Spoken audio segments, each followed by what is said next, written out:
Hindol block Barhampur महिमा मठ जहाँकि आज यात्रा आरंभ है 3 दिन।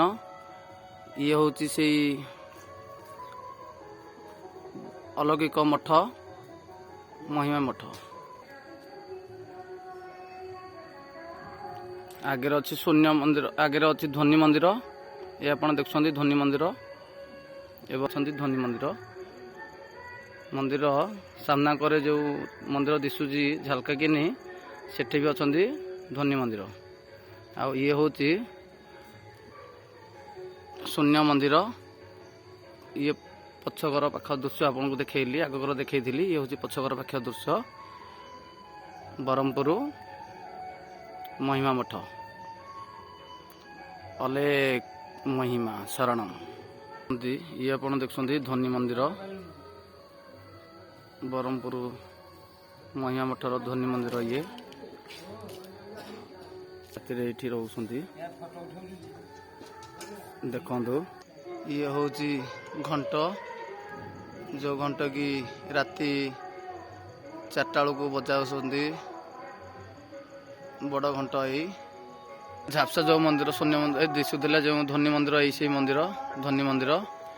2टी ध्वनि मंदिर ये पाउछ तले यात्रा होची। सेठी भी बाबा रोचंती। ये सब पाउछ मंदिर उपरକୁ चढ़िया प्रथम पाउछ ये आरंभ हम एवं पहाड़ उपरକୁ पाउछ अच्छी से पाउछ पर जीव। यही जगह पर भक्तों को दि जाऊँगी खायापाई उपमा चाहा सकाळ एवं 12टा बेलू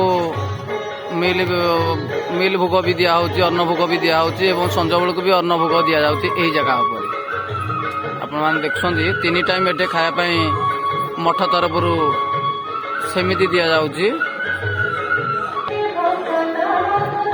हजार हजार लोक यही जगह पर सकाळू 12टा बेलू एवं संज बेलू भी यात्रा 3 दिन खाई था।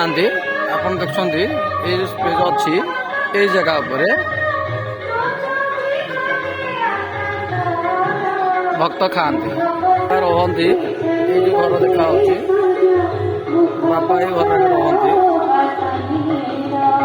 ये आगे मठ गेट, यहाँ गेट मेन गेट यू आरंभ एवं ये बाँ साइड देखुं सब दुकान बजार पड़ुची 3 दिन यात्रा। अलेख महिमा शरणम।